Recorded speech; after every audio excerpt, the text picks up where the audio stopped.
Hi everyone. So we are from group 6, contained of me, IFAL SUKATRI, and my partner JORDI MAULANA FIKRI.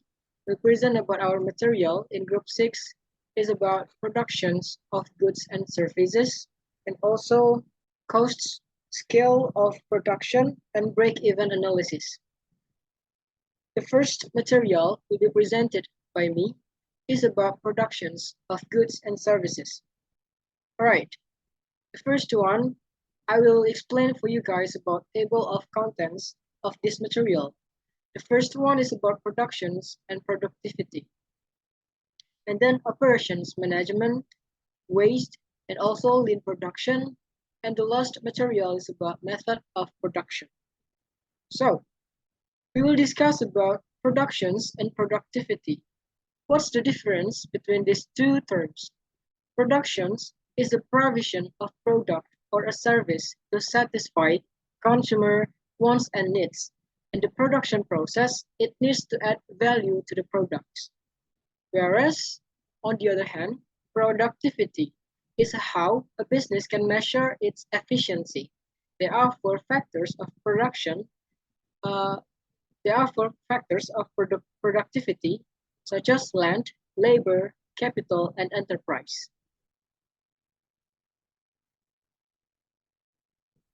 We move to the operation managements or operation departments. In operation of goods and services, there are three types of field in operation department manager. The first one is about factory manager. Factory manager is a person who will be responsible for the quantity and quality of the products.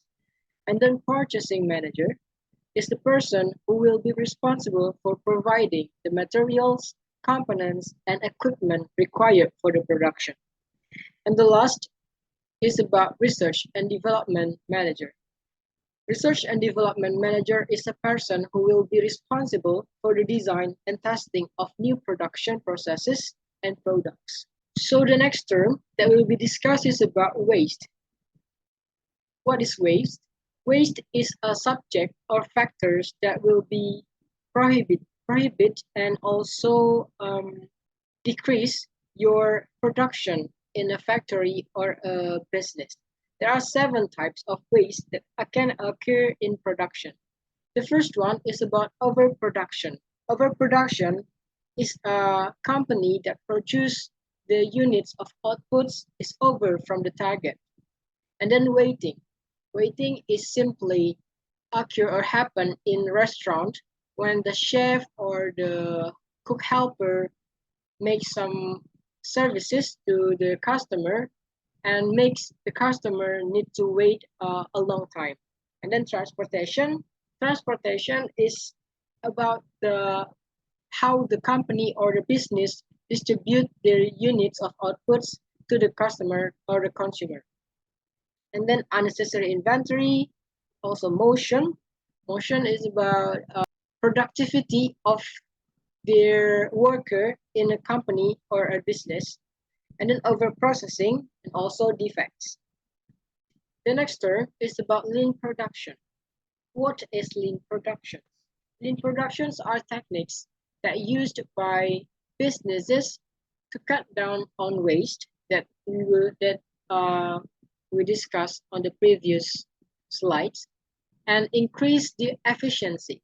Lean production have its benefits, such as less storage of raw materials or components, and then quicker production of goods and services, and also no need to repair defect or provide replacement service for a dissatisfied customer, and then better use of equipment, cutting some processes which speeds up production, and also less money tied up in inventories.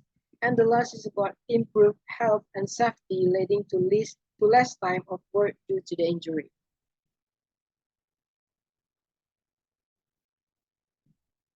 The production have some methods.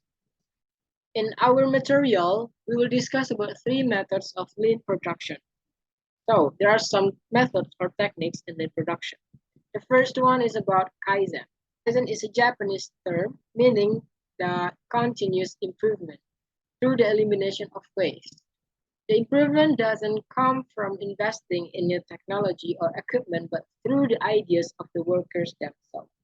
So Kaizen is actually how the workers discuss each other to overcome their waste in a business or a company.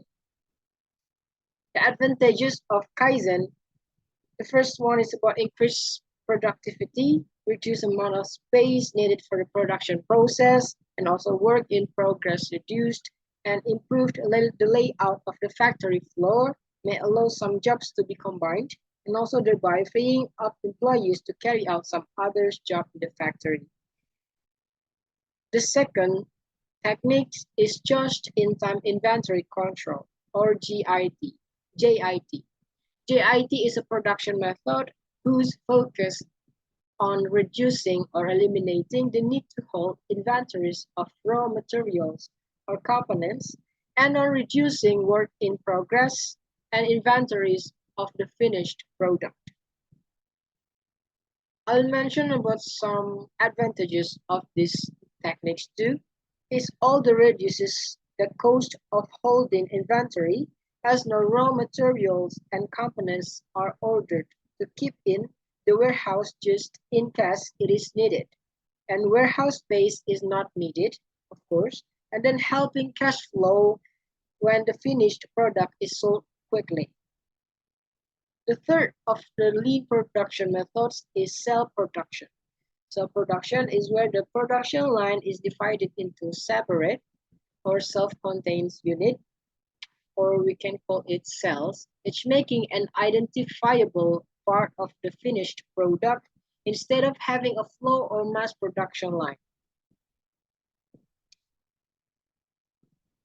So that's all about the lean production methods. We will discuss about the methods of production itself. First one is job production. Job production is a typical of production that will be produced by a job or master of some job.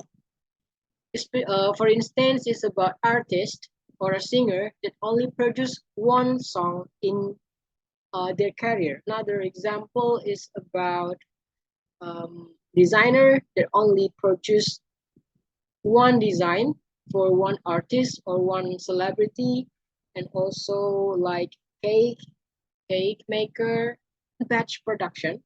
Batch production is a method of production that produce a couple of units outputs. It means they are not produced only one or two units, but bigger production of units from that rather than the job production. And the last about flow production. Flow production is a production large units. For instance, that we can see in a factory of foods or skincare or drinks that the factory produce the large units of their production. That's the difference between these three methods of production. The next material is about cost, economies of scale, and also break-even analysis that will be presented by my partner, JORDI MAULANA FIKRI. So JORDI, time is yours. Okay, thank you, IFAL. Now I'm going to explain to you about cost, scale of production, and break-even analysis. All right, business costs. So all business activities involve some sort of cost. And why does it involve cost? Okay, it's because the cost of operating the factory can be compared with revenue from the sale of the spot or of the sales to calculate whether or not the business will make a profit or loss. Next, the cost of two different locations for the new factory can be compared to help the owner make the best decision, and last to help the manager decide what price should be charged for the sales. Alright, there are two main types of costs, fixed costs and variable costs. Alright, fixed costs are costs for property and rent. And this cost it will always be paid regardless of whatever made on the output or sales. For the variable cost, it is a cost which will vary directly with the number of items sold or produced. Total cost and average cost. The total cost of a business during a period of times are all fixed costs added to all variable costs of production.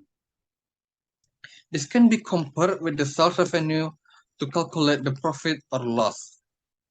An average cost per unit can be calculated from the total cost figure. So let's say the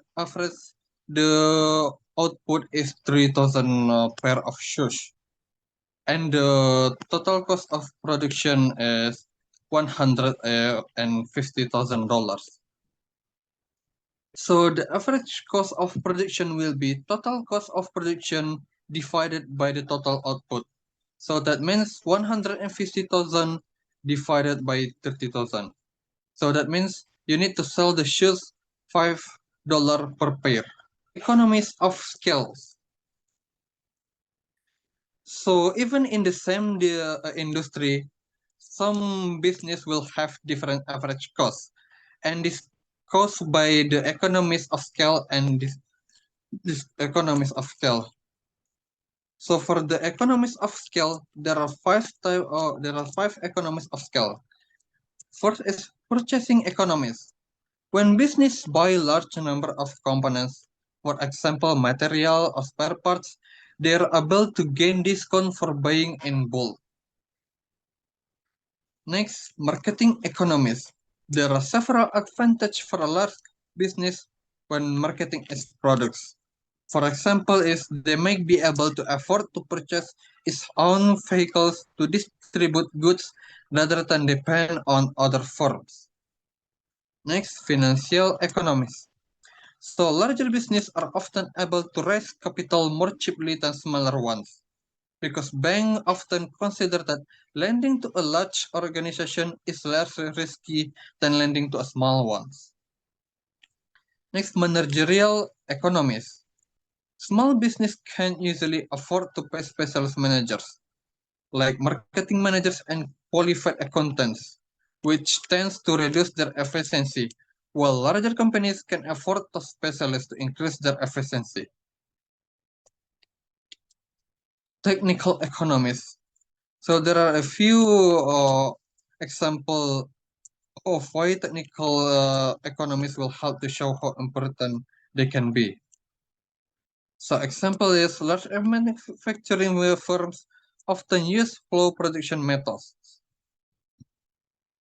And this also apply the principle of the division of labor, specialist machines, and workers responsible. Economies of scale. So it is possible for a business to become so large that it becomes less and less efficient for them, or is there any limit of their scale? And if this yes, how is it possible? That's all could be occur because of this economies of scale. So a few example of this economies of scale is poor communication. So the larger the organization, the more difficult it becomes to send and retrieve accurate message. And it's become less efficient the less inaccurate the message sent by the managers. Next is the low morale. So large business can employ thousands of workers. It is possible that one worker will never see the top manager of their business, and that some workers might feel that they are unimportant or not valued by the management, and it could lead to low morale, which make the worker be low efficient. All right, next, the slow decision making. It often takes longer for decision made by the managers to reach all groups of workers. And this could mean that it will take a long time for workers to respond and act upon the manager's decision, will make it less efficient and increase the average cost. We're going to talk about break-even charts, which is comparing cost with the revenue. So break-even charts itself is The level of output or sales indicates the owner of manager of business the minimum that needs to be sold, so that total costs are covered. So drawing a break-even chart, for example, in a sports shoe business, we will assume that fixed costs are 5,000 per year and the variable cost of each pair of shoes are 3,000.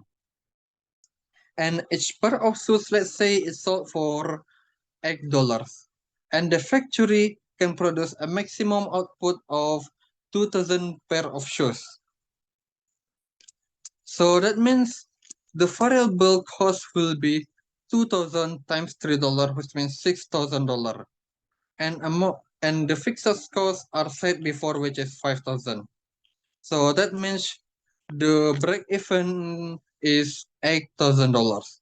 Well, assuming all output is sold, total revenue will be 2,000 times $8, which is $16,000. So to get to the break-even point, you need to sell at least 1,000 pair of shirts in order to making any loss, but not making any profit either. So that's what I mean by break-even point. The advantage of break-even charge. The advantage is that the managers are able to read off from the graph the expected profit or loss to be made at any level of output. The impact on profit or loss of certain business decision can also be shown by redrawing the graph. And the maximum revenue now rise to $8,000 if you can increase by the sales to $9, and it is one of the advantage when you know the break-even point. And the break-even chart can also used to show the safety margin, like what we conclude before, that getting sales 1,000 can get you to break even, so it's really hard to get the safety margin. So next, the limitation of break-even charge. So a few limitation of break-even charge is break-even charge are constructed among if that all goods produced by the firm are actually sold.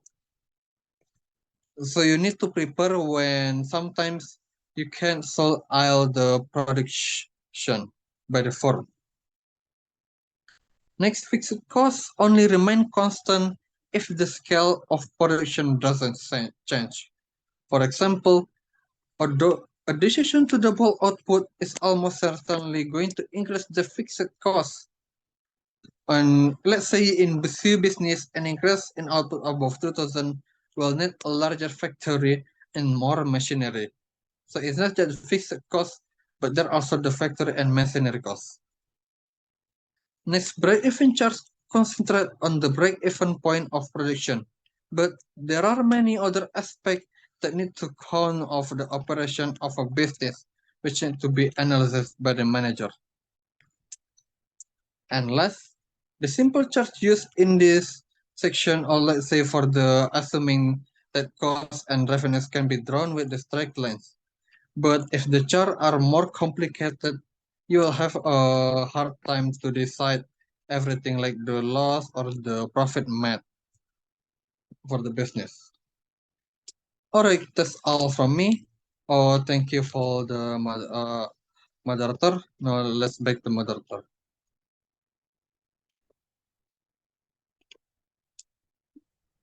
Right. Thank you, Jordi, for your explanation.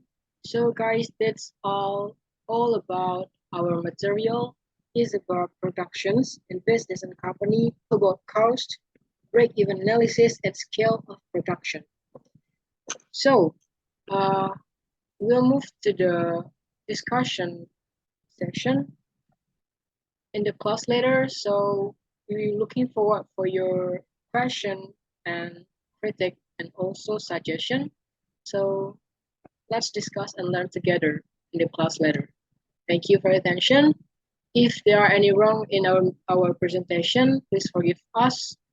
Thank you so much.